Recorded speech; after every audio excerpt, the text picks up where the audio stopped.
राजधानी दिल्ली के black emergency day को लेकर एक बार फिर से सियासी माहौल गर्म हो गया है। इस मौके पर आयोजित एक सेमिनार में दिल्ली की मुख्यमंत्री रेखा गुप्ता ने बड़ा बयान देते हुए कहा कि इस दिन को हर साल उसी तरह मनाया जाना चाहिए जैसे कि दशहरा पे रावण दहन किया जाता है।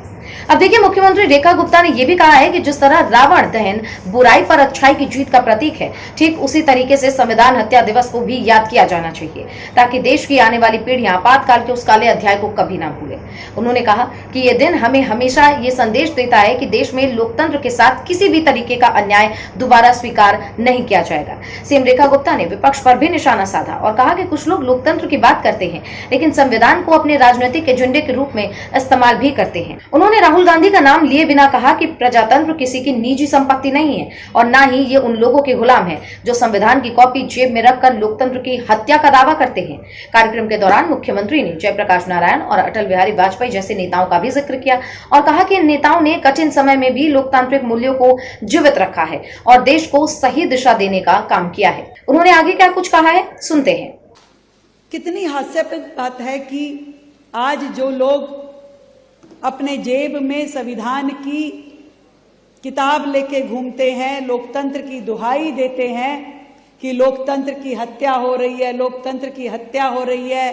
किसी जनसभा में जाएंगे, किसी टीवी चैनल पे बैठेंगे तो किताब को निकाल करके ये संविधान, इसका पालन नहीं हो रहा, ऐसे वाक्य कहने वाले लोग ये सोचते हैं कि संविधान उनकी जेब में है। संविधान उनकी जेब में नहीं है, लोकतंत्र उनका दास नहीं है। ये बात भारत के एक एक उस लोकतंत्र सेनानी ने उन्हें कही जब वो जेल में था। किसी का साहस हारा नहीं। जयप्रकाश नारायण जी, उनकी देह को तो जंजीरों में जकड़ा गया परंतु उनके साहस को जंजीरों में जकड़ा नहीं जा सका, ये प्रमाण हमने देखा।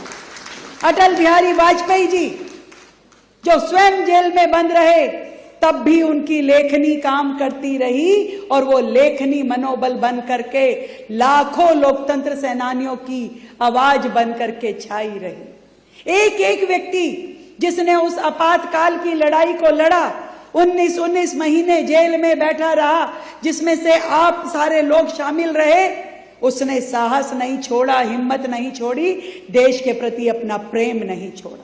इस कार्यक्रम में दिल्ली बीजेपी की ओर से 115 लोकतंत्र सेनानियों को भी सम्मानित किया गया जो आपातकाल के दौरान जेल में बंद रहे थे। सम्मान समारोह में उन संघर्षों को याद किया गया जिनका सामना लोकतंत्र की रक्षा के लिए इन कार्यकर्ताओं ने किया था। पूर्व केंद्रीय मंत्री स्मृति ईरानी ने भी इस मौके पर कांग्रेस पति का हमला बोला। उन्होंने कहा युवाओं को आपातकाल के दौरान हुई घटना की सच्चाई जाननी चाहिए। उन्होंने आरोप भी लगाया कि उस समय की सरकार ने लोकतंत्र को कुचल दिया और महिलाओं के साथ जो अत्याचार हुए थे इतिहास के पन्नों से उसे भी हटाने की कोशिश की गई। गौरतलब है कि 25 जून 1975 से 21 मार्च 1977 तक देश में आपातकाल लागू रहा था, जिसे भारतीय लोकतंत्र के इतिहास का सबसे विवादित अध्याय माना जाता है। इस संदर्भ में यह कार्यक्रम आयोजित किया गया था। अब इस पूरे बयान के बाद से राजनीतिक हलकों में एक बार फिर से बहस तेज हो गई है और सत्ता विपक्ष के बीच आरोप प्रत्यारोप का दौर भी जारी है।